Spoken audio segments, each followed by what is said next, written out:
Assalamualaikum warahmatullahi wabarakatuh. Sebelumnya perkenalkan, nama saya Fidivan Diawijono, nomor induk mahasiswa 2304001020087 dari program studi S1 PJ Informatika Universitas Berasia.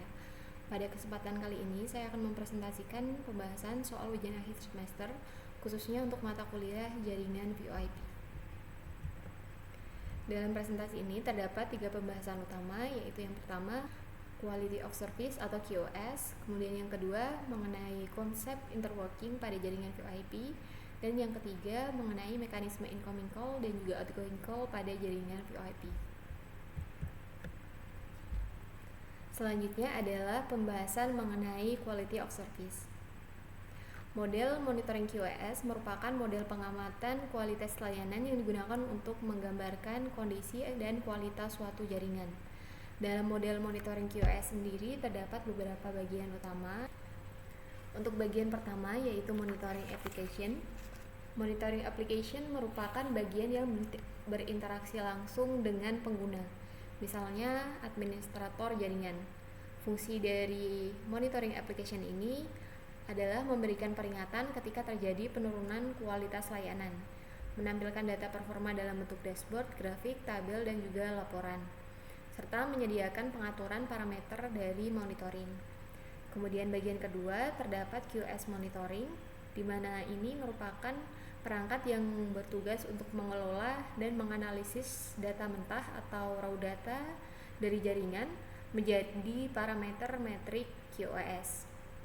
Contoh dari parameter yang dapat dihitung dari QoS monitoring ini yaitu ada latensi, delay, jitter, packet loss, dan juga throughput. Kemudian, bagian yang ketiga adalah monitor. Untuk perangkat monitor berfungsi untuk mengambil dan mengumpulkan data dari objek yang sedang diamati. Kemudian, pengumpulan data ini dapat dilakukan secara berkala untuk mendeteksi masalah kinerja. Untuk penggunaan monitor ini biasanya dibantu dengan protokol, di mana protokol yang sering digunakan ada SNMP, ICMP, dan juga NetFlow. Kemudian selanjutnya adalah bagian keempat atau bagian terakhir. Di bagian terakhir yaitu monitor objek. Monitor objek merupakan objek yang dipantau baik berupa perangkat lunak, perangkat keras maupun lalu lintas data.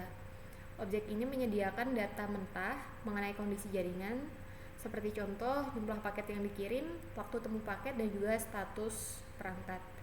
Jadi dapat disimpulkan bahwa keempat komponen ini bekerja secara bersamaan dan menampilkan hasil kepada pengguna.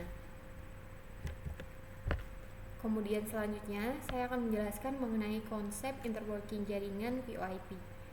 Interworking jaringan VoIP ini sendiri merupakan proses menghubungkan dua sistem jaringan yang berbeda agar kedua sistem tersebut dapat saling berkomunikasi.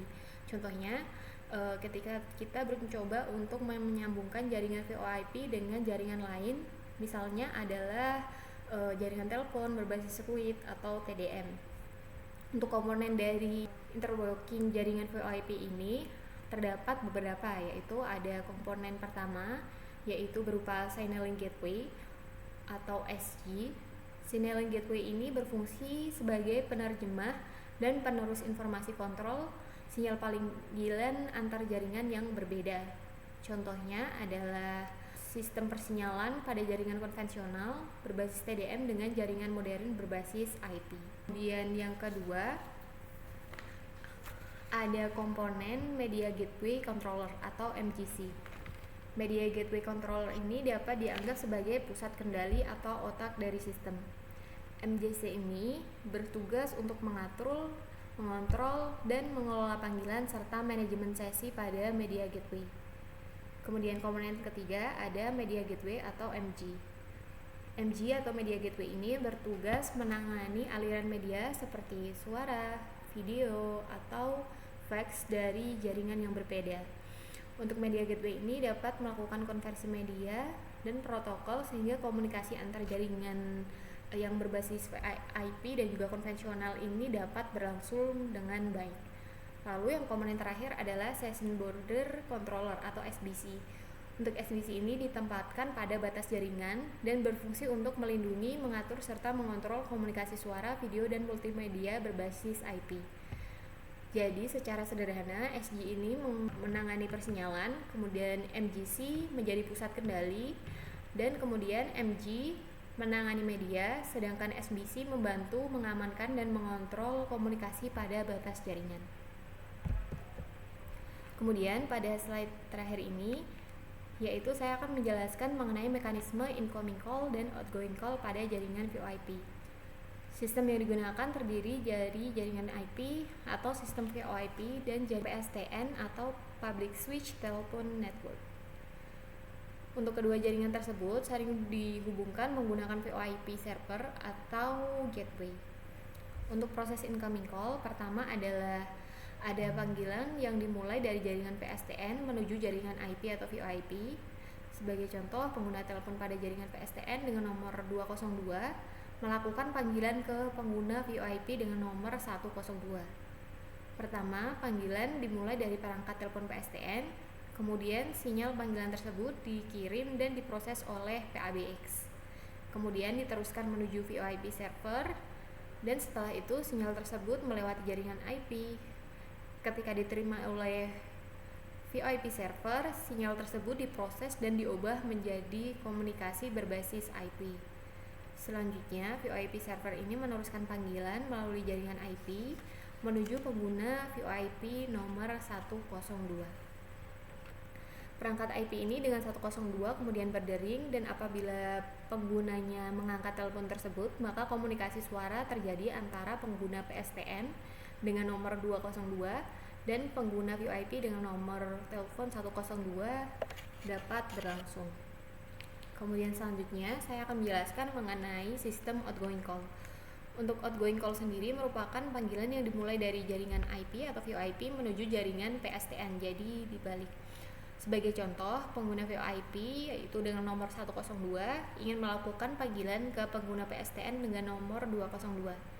Pertama, pengguna perangkat IP ini memasukkan kode akses dan nomor tujuan. Kemudian, sinyal panggilan dikirim melalui jaringan IP menuju VoIP server. Kemudian, VoIP server ini kemudian mengidentifikasi bahwa nomor tujuan berada pada jaringan telepon PSTN.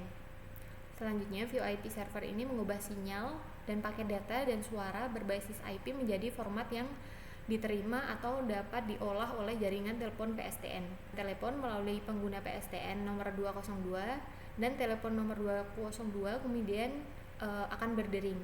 Ketika penggunanya mengangkat telepon, maka komunikasi suara akan terjadi antara pengguna VoIP dengan pengguna PTSN.